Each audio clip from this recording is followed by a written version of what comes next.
Welcome back to my YouTube channel. Magandang araw po sa lahat. Sa mandako kayo ng mundo, naroroon ngayon. At ito nga guys, no, panibagong reaction tayo, panibagong araw po mga kalingap. Ayan, no, medyo maaraw po ngayon dito. Ayan, ikot ko muna kayo mga kalingap. Ayan, dito tayo sa labas syempre. At wala tayong doon sa loob pag nag-reaction tayo kasi lalo ngayon Sabado. Mga kalingap ay nandiyan po sila sa loob at ayoko naman magdaldal doon. So dito tayo sa labas para makapag-reaction tayo. At syempre, bago natin simulan ang ating reaction, ay grabe guys yung aking nararamdaman ngayon, no? Dito sa aking ini-edit mga kalingap, talaga pinikilig ako. At syempre, talagang habang ako ay nag-edit or tinitingnan ko kung ano ba yung magandang reaction na ay talagang nakagiti ako mga kalingap. Ayan, marami po dito. So, syempre magsha-shoutout muna tayo sa ating founder Kuya Bal Santos Matubang, Ate Edna Vlogs, Kalinga Prab, at sa lahat po ng mga ambassador, deputy at mga Kalingap Scouters. Mega love shoutout po sa inyong lahat. At syempre sa mga OFW, yung mga nandiyan po sa Pilipinas, at mga sponsor na walang sawang tumutulong po sa Team Kalingap na mga mababait at tahimik lamang po mga Kalingap, no, na tumutulong sa mga taong deserve na matulungan. Shoutout po sa lahat. At syempre sa mga reactor, no? Syempre sa Team Kamuri, ayan, shoutout kila Sis Ann, kay Sis Kaputi, ayan yung mga kasamahan ko sa Team Kamuri, ayan, shoutout po. At syempre sa Karipa, Ios, Team Strikers, at sa iba po mga reactor na nandito po sa Team Kalingap. Mega love shoutout po sa inyong lahat. Ito mga Kalingap, meron tayong nakuhang clip video po dito sa kay Kalingap Prab. Syempre sa EDSA, ayan, mag-i-EDSA po tayo mga Kalingap. At dito, syempre habang pinapanood nyo ito ay alam kong kikiligin at patatawanin or ngingitiin kayo mga Kalingap. Ayan, sama-sama po nating panoorin mga Kalingap. At after nito ay magbibigay po tayo ng reaction mga Kalingap. Ayan, panoorin po natin. So ano? 10th anniversary mo na. Kaya nga. Anong feeling? Siyempre masaya. Masaya. Kasi ano, Kasi nandito pa ako sa Kalingap, di pa ako tinatanggal ikaw yan. Ay sa akin. Dahil matagal na akong kasama. Oo, yun din.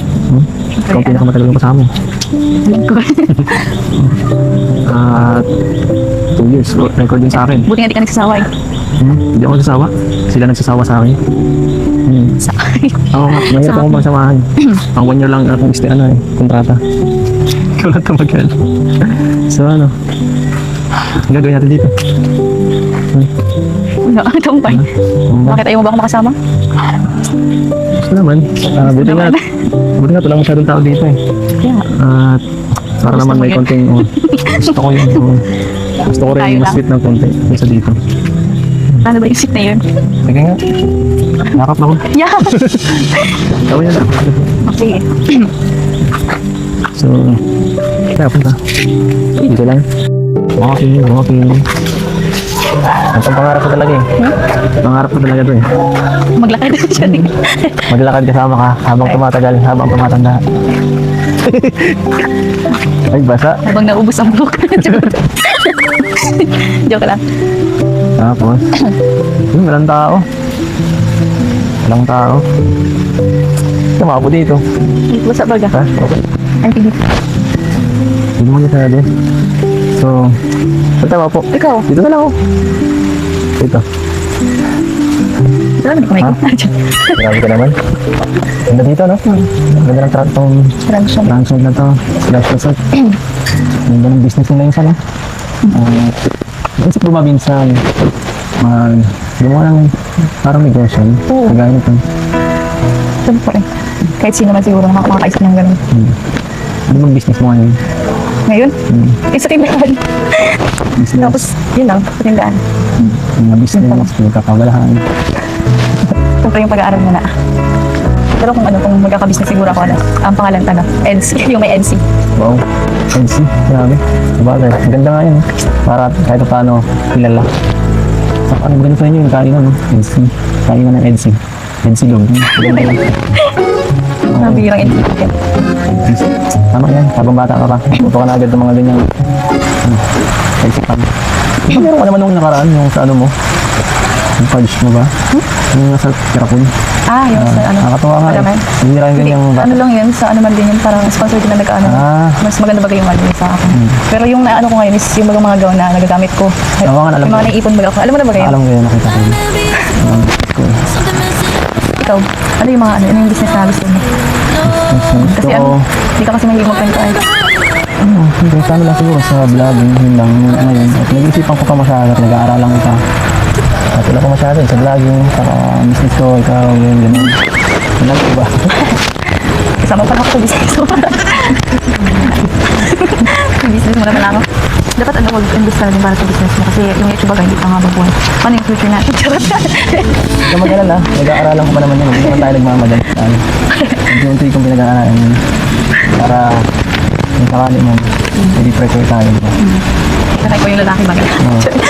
Ako dapat ang mamumuno, kaya dapat ang tinong yung bagay. Ito ko rin natawan dito. Wala kaya itong tiwala sa alibusip ko ah. Ang ating ano mga kalingap posisyon ng ating ano kasi ang nahirapan ako na hinahawakan ko yung cellphone. Ayan no mga kalingap, sa hindi pa po nakapanood ng full video na yan no sa EDSA, ayan. Pakipuntahan niyo po ang YouTube channel ni Kalingap Rab. Syempre, ayan po ay ang second anniversary ng ating BBBNC dito sa Kalingap, no? At pangalawang pakain po yan ng mga mabait na sponsor at nakasupport po dito sa dalawa mga Kalingap. At ito nga guys sa mga Kalingap, ay nag-uusap po yung dalawa, no? Sino pa dyan ang mga hindi kinilig? Ayan. Sino ang hindi mga kinilig dyan mga Kalingap? At kayo ay walang mga pakiramdam. At syempre, habang nanonood siguro kayo ay talagang nakangiti kayo, di ba? So, napaka ano mga Kalingap na mga sinasabi dyan ni Kalingap Edo at ni Baby Beyonce, talagang ang iniisip talaga ni Baby Beyonce ay future, no? Yung mangyayari dito kay Kalingap Edo. Syempre si Kalingap Edo, sabi nga ni Baby Beyonce, ang tawag dito, ang pag-YouTube daw ay hindi naman habang buhay, kaya dapat daw nag-iisip na si Kalingap Edo kung ano ba yung mga negosyo or mga panghabang buhay na gagawin ni Kalingap Edo, di ba? O, di ba? Talagang si Baby Beyonce talaga ay mayroon na talagang matured na, no? Matured ng isip, talagang pinapayuhan niya itong si Kalingap Edo. Syempre yung future nila kasama sa dyan, sabi niya nga, di ba mga Kalingap? At ayun, no, syempre hangang-hanga din si Papa Eds dito kay Baby Beyonce kasi nga ay talagang ano din po, business minded din po si Baby Beyonce, katulad ni Carla mga Kalingap. Yan yung mga ano, Kalingap Angels, di ba?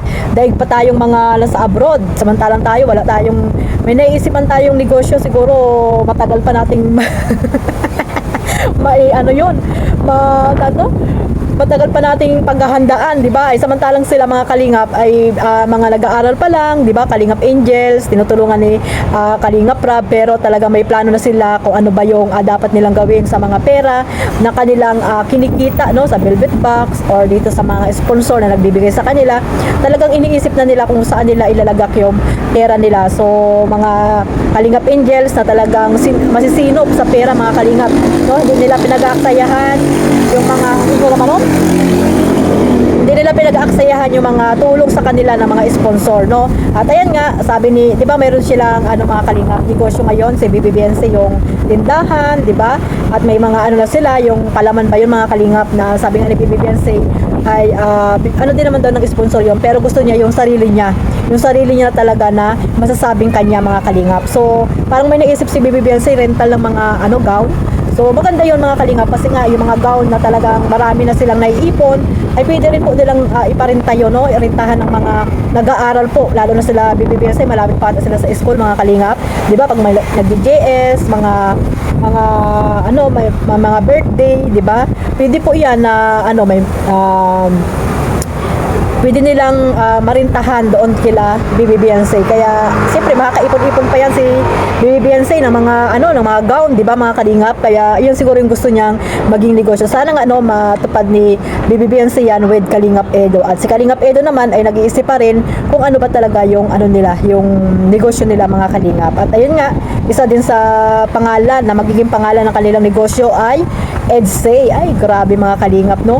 Kung pagkain nga daw sabi EDSA, no, yung restaurant, EDSA restaurant or Edsilog. Dito ako natawa kay Kalingap Edo, yung Edsilog, sabi niya, pambira ka talaga eh.